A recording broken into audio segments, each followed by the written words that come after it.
And I must say, my friends, welcome to the Happy Jack Yoga Podcast. I'm Happy Jack, live from Muskoka, Ontario, Canada. And back in the house, we have Happy Hannah, and I am in Oslo, Norway. nice one. Yeah, good to have you back. We missed you last week. Yeah. It, How did it go? it went well. I mean, it always goes well, but it's different. Like it was. I mean, truthfully, it was trying to make two things work. We did a bit of a sharing circle, so it was nice that we got to hear from some of the community.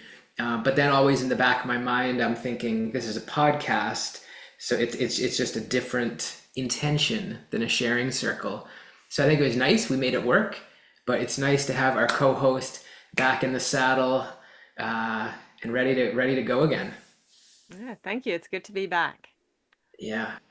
I got lots on my heart to share, but before I jump in, you've been leading this week meditation teacher training.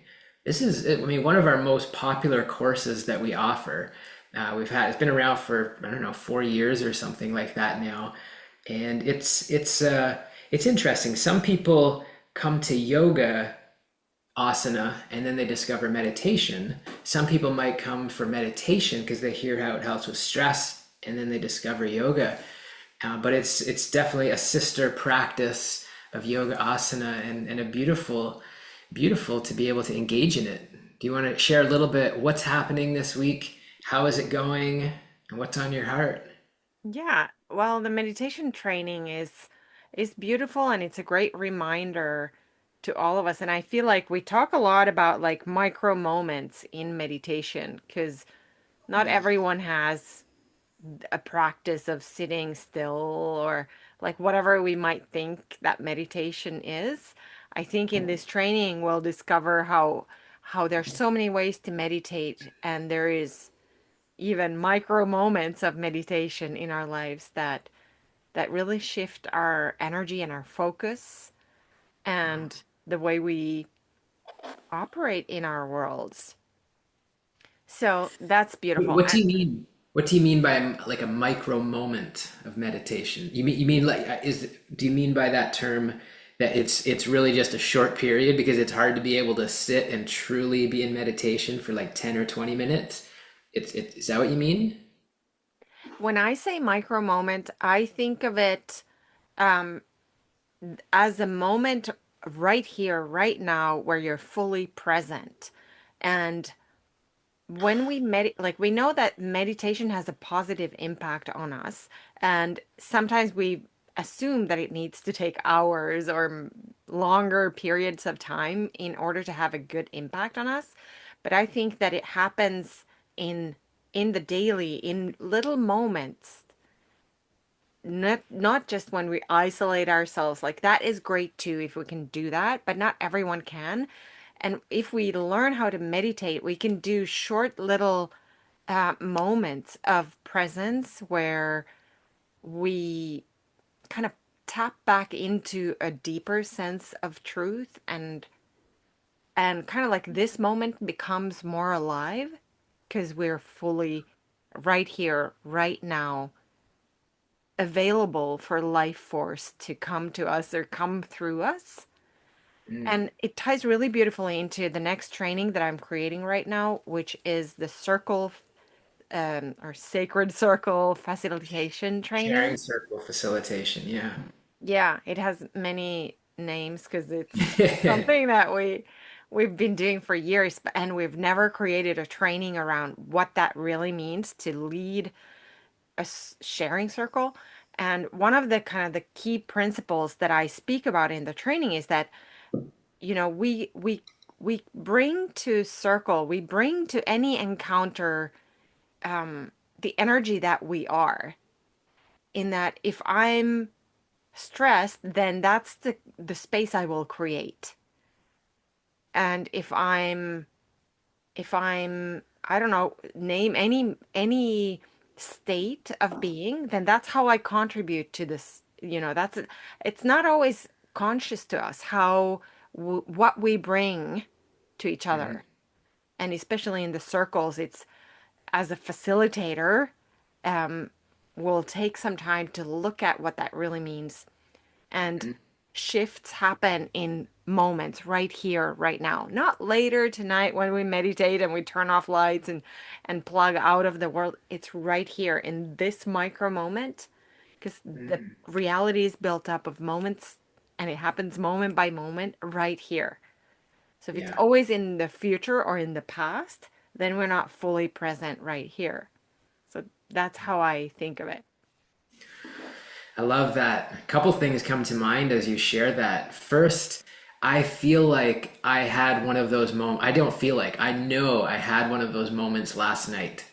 I Mm. feel like finally, I've been back home in Canada. I don't know if it's 2 weeks now. I can't remember. And I feel like I finally arrived, like back here in the nature. I've just been busy. You know my nature. I'll talk more about that later. But it's hot. It's like the heat wave that seems to be happening all around the world. And it was like wind down time, and I put my phone on airplane mode, went for a swim, and I just plopped myself down on a lounge chair on the deck, and I was just like sinking into the chair, just melting away and staring out at the lake. And there's like nobody around, and there's like no wind. It's just the nature. And I was like, of course, asking myself the age-old question that I asked myself, like, why are you pushing yourself so hard? Like, come on. I mean, of course, we're doing good work. We want to keep working, but it's that I have to pause and slow down. But I feel like I feel like I was starting to arrive. It's not like a complete, integration, but it's like, this is what I need more of. And even, eventually my mom came and sat out with me, and it was really nice. And I actually found she was, I mean, no disrespect by it, but like she was talking too much. And anybody who knows the Finns, Evelina, Hanna, Finns don't say much. My mom was not saying much, but even just the few little things she shared, and I'm happy she did. But I found myself like, I'm actually just so enjoying this quiet, like just the stillness. And it was just like a great reminder for me after having been in a stressful state earlier in the day, and just like coming back to it. You mentioned that actually, like our state, whatever our state is, coming to the sharing circle facilitation, whatever state we're in, that's what we bring to the sharing circle. And you were there, Hannah. I was facilitating a meeting yesterday, and I worked myself up over the weekend into this stressful state, feeling overwhelmed, and I had no other option than bringing that state into the meeting, as respectfully as I could. And so it's true. It's like whatever is there present on our heart, it shows up. Um, and yeah, I get more into it, but it felt really good to have that micro moment, that pause. And it came from little things, because actually you're the one, Hannah, that said a few times, she's like, Jack, go jump in the lake. Like physiology shift. Just go radically shift, change your focus, get away from the computer for a few minutes. And so it was, by going for a swim and then just sitting there. Uh, so great, so grateful. Yeah, sometimes it's it would be so good to like get out of our own way, get out of our own head just for Yeah. a moment to gain perspective. Mm. And it sounds like you had a moment where you were fully connected to everything that is alive. Like imagine that the nature that you're in, it's a huge, lush Canadian nature where you live, and it's vibrant and it's fully alive and it's like dense with energy, but oftentimes we don't have time to be aware of things like that. But we too are part of that nature. And if we can be fully receiving and be in a mode where we're communing, we're it's almost like we're charging ourselves with that energy from nature or the present moment. But often we're so busy in we spend our lives in a different field of energy almost. Like sometimes I think of consciousness or awareness like they're like layers of existence and we plug into some of them. And that's why spiritual practice is such a great exercise because it plugs us into hopefully the highest purpose and the highest field of awareness that we could call God or the Mm. universe. But it's something that if we were willing to co-create with that force, imagine what we could do. But instead, we're kind of plugged into these chaotic rhythms of our mind, different conflicting layers of awareness. Mm. And it feels so good when we're liberated from that. And like you are sharing in your moment of being fully present, fully alive, you could even notice that any disturbance to that, even if it's your silent mom, it would have an impact Yeah. on your perception. Yeah.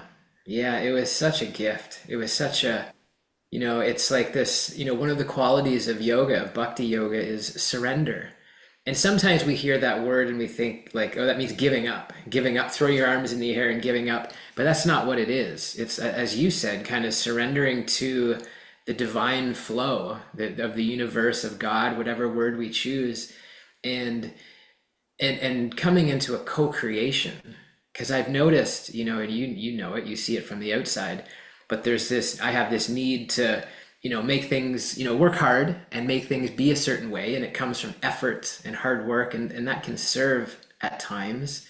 But there's something about like surrendering and being in the flow and having faith, and I feel like I'm silly that it takes so long, but I'm like kind of learning my nature.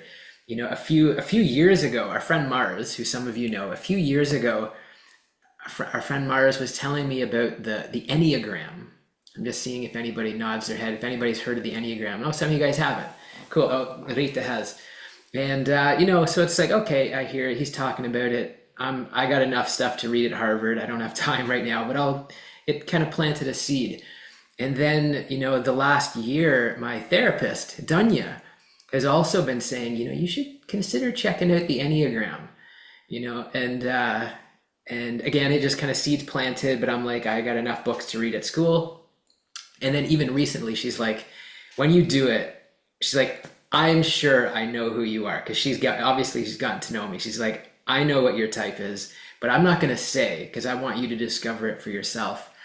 And then when we were in West Virginia for our retreat a few weeks ago, the nice lady Madri, who helped create such a beautiful experience, when she was driving me to the retreat center from the airport, she's telling me all about the Enneagram, and I'm like, oh my goodness. And then like last week, my sister sends me an email, and she's like, Jack, have you ever heard of the Enneagram? But she was bold enough to say, you're type 3, the achiever. And that's what I think. Have a look at it, read about it. So anyways, I got myself a book Neat. on the Enneagram, and Wow. I'm just getting into it. But it's there's 9 types, and for sure I seem to be like, I score very high as type 3, the achiever, but also as type 7, the enthusiast. And I actually am a little bit higher as the enthusiast, but I can't deny that the achiever is very present as well. But it's fascinating, and I'm just learning about it. But I understand it's not just about like, oh, label yourself and put yourself in a box, but it's to help understand your tendencies, help understand your nature, and when you know that, you can help alleviate some of the suffering, and help you show up as your best self for your services. So although it's not, it doesn't come from like the Vedic Indian texts, but actually one of the people, this is so interesting, our friend Mars, one of his original spiritual teachers, a guy named Gurdjieff, was a big part of creating this. So it's definitely a spiritual tradition. It just doesn't happen to come from, the Vedic yogic tradition. So stay tuned as we learn more about the Enneagram. But yeah, the achiever, the enthusiast. Do you know much about it, Hanna? I don't know much. I know I've looked into it, but I can't remember which one I am. Yeah. But so I will look into it as well. And I'm wondering, can you be two things? Because maybe you can have both tendencies, right? I'm sure you can. Yeah, it said that. I mean, I'll just read the nine for fun because even just reading them, helped me. It seemed evident which ones I might be in. So number one is the reformer. Number two is the helper. That's kind of self-evident, the helper. Number three is the achiever. I definitely identified with that. Number four is the individualist. Number five is the investigator. Number six is the loyalist. Number seven, the enthusiast. Number eight, the challenger. And number nine, the peacemaker. Wow. Yeah, so it's like quite a, I don't know, the fact that a lot of people that I respect, I mean, I love my sister, she's my sister, but like my therapist, my spiritual mentor, a lot of people have been suggesting it. But yeah, I'm just finding it fascinating to, I don't know, to be learning about this and learning ourselves, learning our nature. And I mean, coming back to being overwhelmed, it's like, so what I was thinking about it, like why I was so overwhelmed over the weekend, and partially what can contribute to it is decisions, like decision fatigue. And it's like, even if things are going well, like Happy Jack Yoga has a bright future. It really does have a bright future. My health and the health of all of my loved ones is great. That's like such a blessing. Relationships, good relationships, good friendships, good team, spiritual life, like blossoming, flourishing. So there's like no crisis, but I think because being in this transition period, there's decisions that need to be made. Decisions with regards to the future of Happy Jack Yoga. Decisions with, well, for example, I've shared, I won't get into it, but, somebody reaching out to me and, suggesting a potential partner, right? Which I'm not pursuing that avenue. I said politely, I don't have time right now, and I don't think that's the right person, but thank you for thinking of me. But I feel like when there's like these decisions, oh yeah, that's what came to me. And when we have to figure it out on our own, when we kind of feel alone with it, that was the one thing that was nice, Hanna. Then you and I, when we were together, when that we could talk. I mean, maybe sometimes I talk too much, but the fact that we could talk every day about this and just like talk things through. And it wasn't until the conversation yesterday with dear friends, with you, that was able to kind of get past that overwhelm and kind of get rooted back into what matters most, and that everything is okay. So I guess maybe what I'm getting at is just it's important to be able to talk about it. And last thing I'll say, because actually you told me on Friday, and it was the best of intention and good advice, I'm sure. You said, Jack, just put all this stuff on the back burner and just relax for the weekend. Just, you don't have to make any decisions, but my nature was to be thinking of, even though I didn't do any work, was like thinking about it, thinking about stuff all weekend. So I didn't really get the peace and the pause that I needed. And it probably would have served me to be able to just like talk and get it off my heart. Yeah, so that's some insights. Mm. So do you mean like instead it um, ended building you up? Like instead of unwinding, the advice had you build up more energy, and you would have actually benefited, like that there was no weekend, so that we could have kept the conversations going. Yeah. Well, I mean, hindsight's 2020. So I know your intention was beautiful and it was good advice, to be able to give yourself a weekend off. Like, hello, that's good suggestion. But somehow I was just like, because just there was so many things on my heart that I was thinking about, I wasn't really able to let go. Yeah. And that's on me, right? So I guess there's finding that balance of like being able to share, but that's part of it too. Having people, again, I love my family. I love my mom. I love my dad, my brother, my sister, everybody. And I can't, I don't seem to be able to reveal my heart as openly about all of the things about my spiritual path, about just all of these different kind of things. So it's important to, and that's what we have from this community, thankfully. But that's, it's important to be able to have that as well, have those relationships. Yeah, it is important. Like, I guess everyone, I gotta find a new best friend. Handa, yeah. you abandoned me. I'm just teasing, but no, you're busy. You got a whole nother life. You gotta, so Mm. it's about finding those people to be able to confide in on a consistent basis. Yeah.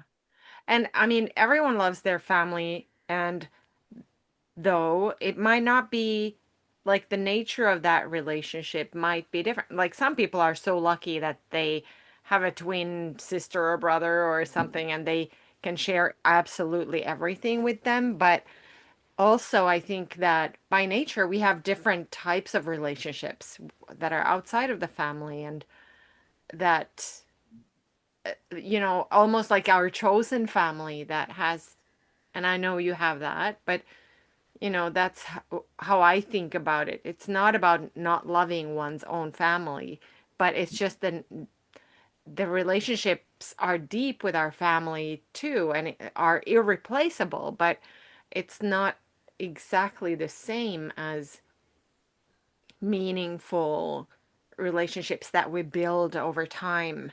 And there's a lot of conversation in the world as of today with people being feeling a bit lonely or how tricky it can be in adult life to create meaningful relationships because relationships take time and not just like Monday to Friday time, but um, relationships are formed as we go through together difficult things or and beautiful things, but meaning it takes like years to build the kind of relationships um that that have that foundational sense of nourishment.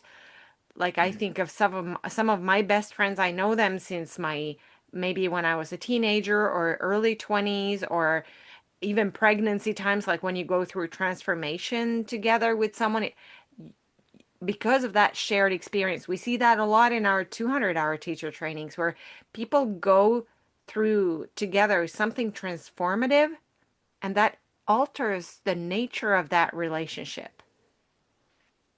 And it kind of binds us together forever and ever.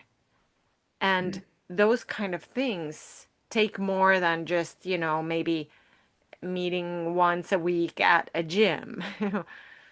And that's why we love our family because we've had many of those transformations with our family. But when it comes to friendships and other meaningful, significant relationships, um, we might not, a lot of us might not have that type of arena where we meet regularly over time. And I think that's also one of the reasons you and I have chosen to actually cultivate Happy Jack Yoga as a community. When I came to yoga, it wasn't because I didn't have meaningful friendships and relationships.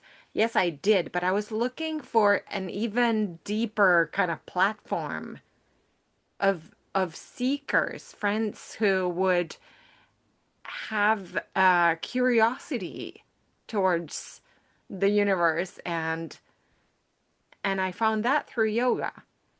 And Mm. that's what we hope that Happy Jack Yoga can be, a community where you can come and plug in to meaningful conversations over time. And we've seen that it works. We have people that are still with us that we met in our before we even led any teacher trainings whatsoever that are still with us. And they feel like some of our closest friends. And they can be on the other side of the globe. Yeah. Yeah, it is. It is special to, I mean, this community, this program. That is truly what yoga teacher training, the hero's journey, is about.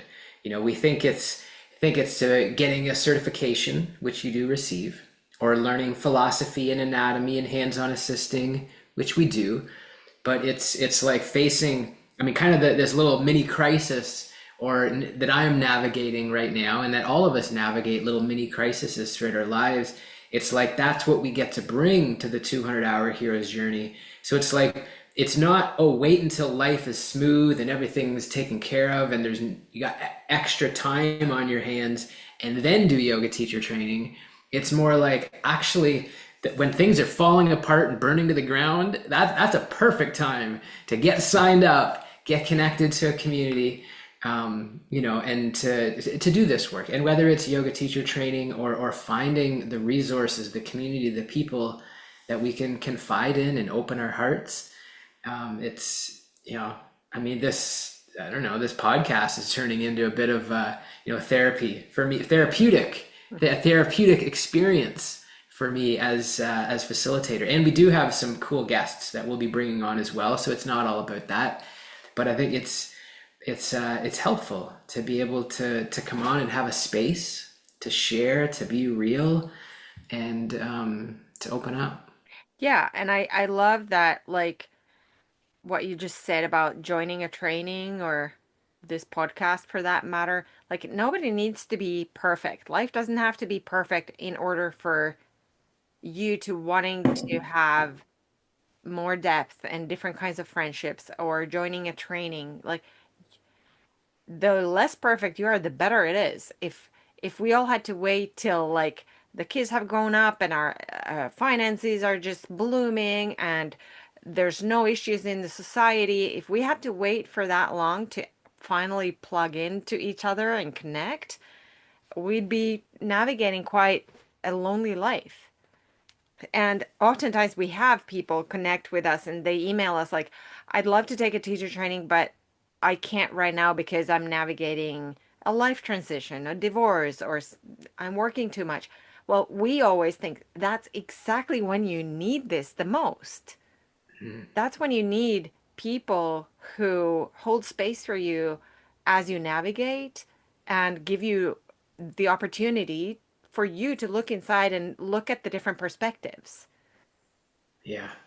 And you never know what's going to happen. Like, I just thought of it because you said that. If you're navigating a divorce, for example, that could be the time for teacher training. I was going through some old videos, some old testimonial videos the other day, and I guess I'll keep the name anonymous, but it was one of our Muskoka trainings here in 2016. And the student shared, she had no expectation of this, but as a result of her teacher training, it basically saved her marriage. So like she went from potentially divorcing to actually bringing together. And of course we can't, guarantee any kind of results, physical results, relationship results. But it's a space that invites us to face head on the things that are most important. And that is what we promise, is that you're going to have a breakthrough in the area of life that is most important for you, whether that be your marriage, or your finances, or your spiritual life, or your work, whatever, anything. And it's beautiful to be able to just be a part of that. And sometimes we're like, it's so easy to talk about this now because like I'm in a good space. I had a beautiful micro meditation by the lake last night, and I slept like a baby, and I worked out with my brother, and I'm just like ready to go. So it's so easy to talk about it now. But then there's also some days where we're struggling a bit. But there's always, if we're sitting in a circle, sharing circle facilitation, whether it's in person or here in Zoom, there's going to be some people holding space that are really, connected and surrendered and a beautiful state. And there might be others that could use some holding space for. And I guess that's the whole intention. That's the whole purpose of community. Is I try my best. Those who know me know. I try to optimize and maximize and just like everything. Boot camp, right? Like the boot camp is not because, well, I do love boot camps, but that's not why I do it. I do it because like I'm trying to like get the right amount of sleep, the right nutrition, the right hydration, the right amount of sunlight, the right amount of exercise, all of this so that I can be in a beautiful state, so that I can, have a positive impact on people in whatever that is, whether it's as a yoga teacher or whatever, and no matter how hard I try. I mean, I think all my efforts do result in above average, health and being in a good state, but I can't get it 100% of the time. There's just off days. There's off days. Life throws us, even if they're not like, even if they're good challenges, life throws us curveballs. And that's, I guess, that's why community, friendship, this inquiry is important. Yeah. And I think it's part of the human experience is that it's always going to bring us the opportunity to transform and evolve and adapt and grow and mature.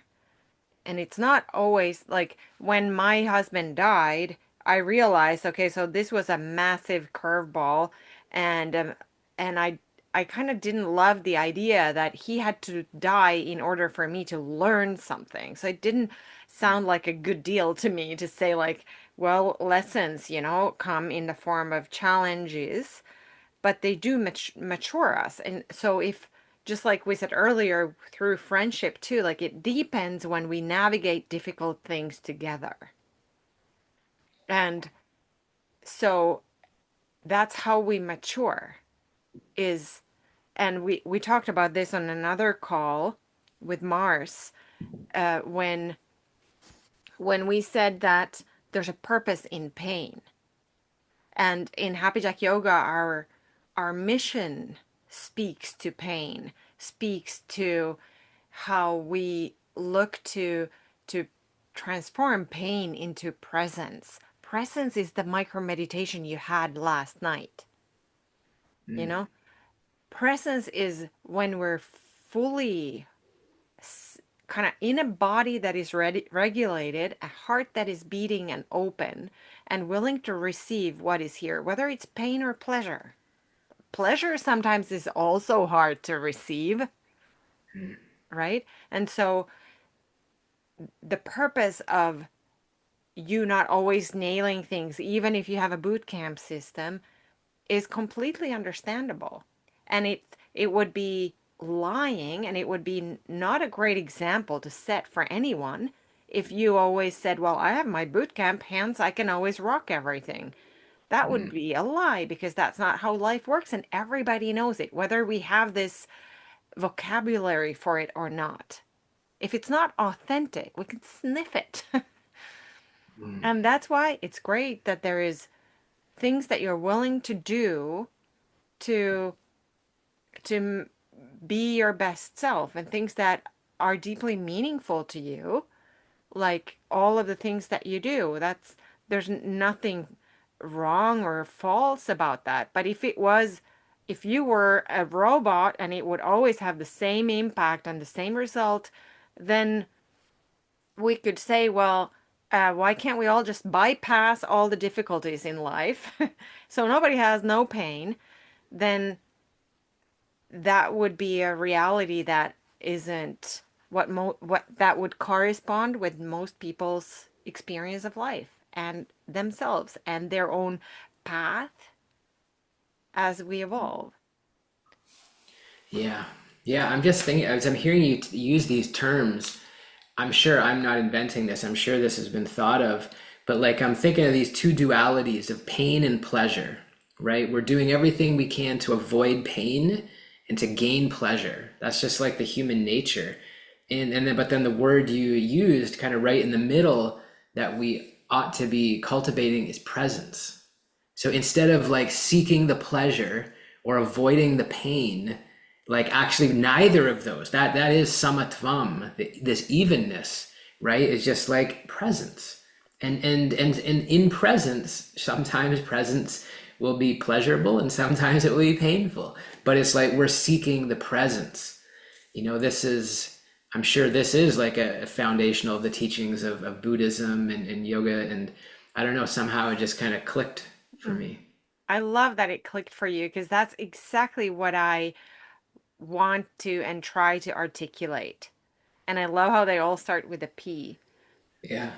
But the way we can access presence, and that's why I'm so deeply fascinated by both spirituality and psychology and therapy is because that's where we are looking at the present moment and seeing what's in our way, what is our what we perceive in the present moment.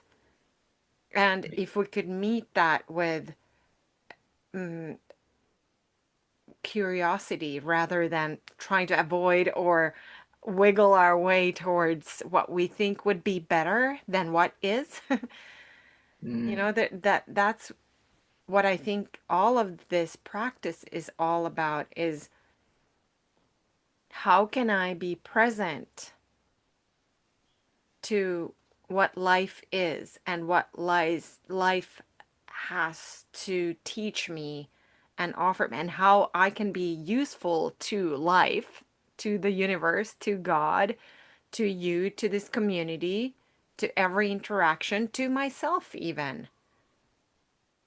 And how the mind has created its own illusions and how it's been conditioned from the past. So we kind of autopilot through life, thinking that presence is what presence is because that's based on my past experience.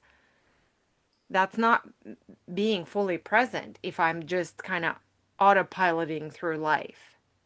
I might miss the present moment if I cannot open up. And sometimes there's reasons we can't open up because of trauma or because of boredom or because of illusion, belief systems. And it's okay. It's not like that's wrong and now we need to avoid that. It's just like, fascinating. I cannot access the present moment right now. Interesting. Let's watch this movie of life and see how it evolves. Like if you were to look at your weekend and how it culminated on this chair on the deck, looking at the present moment, how it opened itself up for you.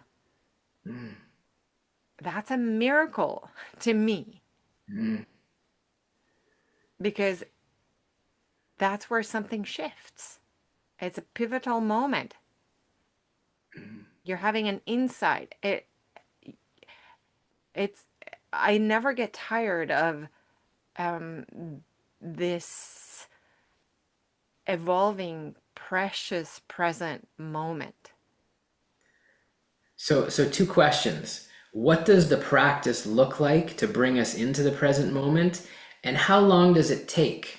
How long must it take to cultivate that space? Because as I sat there last night, as beautiful as it felt, and I was telling my mom after, I was like, as nice as this was, I still need more of this to bring myself like really down into parasympathetic state. Like this was just like a glimpse, like the door opened of like you need more of this. But that, that 30, I think it was 40 minutes was not enough to just like, totally reset and erase everything. And I think back to like when the one time I went to India in 2015 and I was there for 3 months at the ashram, and then you and Uxel came and met me at the Delhi airport, and your words were that like I had, well, I looked like Jesus because of my hair and my beard, but I also had some of these qualities, like just there was a softness there. Your presence was different. The energy you brought to that space, Yeah. I could sense that. It had an impact. Right. And so that took time in a sense. Like in that circumstance, it took time. 3 months of like ashram life, of letting go daily at the fire puja. And so as I was thinking about this last night, of course, today's society is all about like the quick fix or the biohack, and I'm like, this felt really good. I want a complete reset. But I'm like, I recognize that this half hour, 40 minutes now is not going to give me the complete reset. But then I was thinking like, I don't know, would that be enough just to have a complete reset and then hit the road again and throw myself back into overwhelm? Like that's not ideal either. It's got to be something consistent.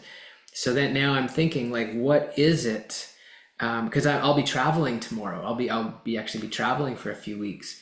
And so I'm excited for a few places that I'll be going and people I'll be meeting. But I'm also already kind of craving that micro moment. I'm like, seriously, why am I leaving the lake and the nature? Uh, there's good reason to be leaving. But I guess my question that I'm asking myself now, um, because I know I can't just like today, meditate really hard or practice yoga really hard or do or whatever really hard, and then be like, okay, now I'm ready for a few weeks of travel and I'm gonna be all zen. What do I got to do every day to live in this presence? I mean, Mm. I know some answers, but what have you got to offer? I think of it. I love that you're having these questions alive in you. Yeah. And one reason why a lot of us love travel is it because it brings us really present because we know that this fleeting moment is not going to be here. Next thing I know, I'm on a train this way. Or as we age and mature, we know to, you know, enjoy summer, for example, or the fall, or whichever moment we might appreciate because we know it's gonna go in a, we blink the eyes and it's next spring, right? And so the the present moment is fleeting, but it's always there. And the question then is, how can I open up to the present moment and what is in my way so that I cannot plug into this moment because it's not on the porch. The moment is now there in your room. And it will be when you drive with you in that moment. So it's like the what I love really like what I find really kind of like not consoling because it's not sad, but like reassuring and beautiful is that only you know when you're fully connected to the universe or your sense of God. Say that you have a mantra practice where you say a mantra and your instructions are to do that a lot so that you get really good at it and that your energetic and your spiritual self learns to plug into God, but many times we can do it without thinking or just kind of autopiloting ourselves through the practices. But the deeper purpose of our practice or our this breath is to be fully available for whatever our idea is of God or the universe or the layer of consciousness that we think is the most favorable one, right? So only you know when you're plugged in, when you're fully present for God, for the universe, for this moment. When is my micro moment going to come? And what does it feel like? Only you can say that. Only you can really know if your practice today was deeply rooted in God consciousness. If your Yeah, breath, if your heart was open and present to the fact that there is a bigger realm that I can kind of pulsate inside of. Only you know yeah. the quality or the depth to which you are available to the present moment. So all the practices we do is to kind of prime ourselves to learn, to teach how to get out of our own way. And then it's a micro moment. But it's always in the present moment because it's not on the porch and it's not in the future. It has to be right here in order for it to have the impact that you're describing. So, Hmm. with curiosity and kindness, we hold our human experience and noticing, oh, I need to drink because I'm thirsty. I need to sleep because I'm tired. My vehicle, my tool, it needs whatever boot camping it needs. But the deeper purpose of it is to be having a porch moment, a fully alive moment. And our spiritual search is to, as we know from scripture, is to live in that way so that it becomes sustainable, so that I might be available for more than just 40 minutes on the porch. Hmm. Also, when I look you in the eyes, or also when I drive my car. Am I fully available? That's why some traditions teach us to use mantra, because it's a tool for our spiritual self and our physical self and our psychological selves. In yoga, we are viewed as these layered beings. The human being has 5 layers: the physical, the energetic, the mental, the wisdom body, and a bliss body. Like, we have these layers that we kind of work on, these different layers. Like, the physical self needs food and sleep, and the energetic selves needs tending to. Our mind, that's why we meditate. We condition our mind in being in meaningful conversations like this one, so that Mhm. our mind might relax and open up, so that we could be the best or the highest self that we could be in this world that is conditioned by duality. Mhm. Yeah, I mean, as you describe all of this, I recognize it's not a specific practice. It's not only sitting and meditating or chanting mantra or doing yoga asana, but this presence, this feeling can be present in any activity. Like, and as I was thinking about it, I'm like, sometime right now, I feel very present on this call. Like, I feel so present with all of you, and I can think of different Zoom calls. I can think of studying Sanskrit early in the morning and feeling so present and just connected. And I can think of conversations with my mom, or being at Bible study with her, or anything, working out with my brother, any activity, mundane, spiritual, material, it doesn't matter. And feeling like very present and very connected and very in my heart. And so that's just like a great reminder, right? It's not just what we do on the yoga mat. But I think that, I mean, of course, we've heard it all said, and it might even becoming cliche, but I think there's definitely truth in it. But this idea of being in a state of gratitude, it's like, if I'm focused on what's missing, or what could go wrong, or what is uncertain, or any of these kind of things, these fear-based emotions, right? Then I'm not present. For me, I go straight to the future. I'm just like thinking about the future and these possible bad, not bad, but like, undesirable outcomes or circumstances, versus being in a state of gratitude, like really. And it doesn't. I notice it's like I don't have a practice where I like just, okay, now I'm going to think of 3 things I'm grateful for. I don't like have a practice like that. But if I think about when I'm in the flow, when I'm simply studying Sanskrit in the morning, the reason I'm so present and connected is that I'm just feeling so grateful. Like, how cool is this? Like, the world is sleeping right now, and I'm like awake, studying this amazing material through this really cool language and using my brain, and I just feel so blessed. I feel like this is, what a privilege, what a gift. And so, even though, yeah, I mean, so just that state of gratitude, even though I'm not trying to like consciously shift into a state of gratitude, it's when we come into that state, tends to really help and foster the presence. Yeah, and this is why we go to therapy, to look at the conditioning that kind of comes in our way for presence.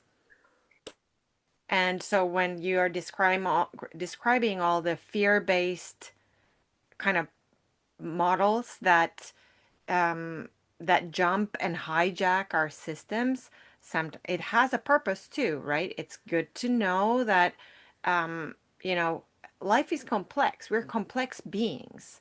So we need fear so that we stay on task, so that we don't spend all our money foolishly, or like all of the practices that we have, they are here to help us create a way of living that is sustainable and to our highest possible, level of impact that we might have on ourselves and the people that we share this life with. Yeah. So when you're studying Sanskrit, the the fear-based thinking isn't there because it doesn't have any place there.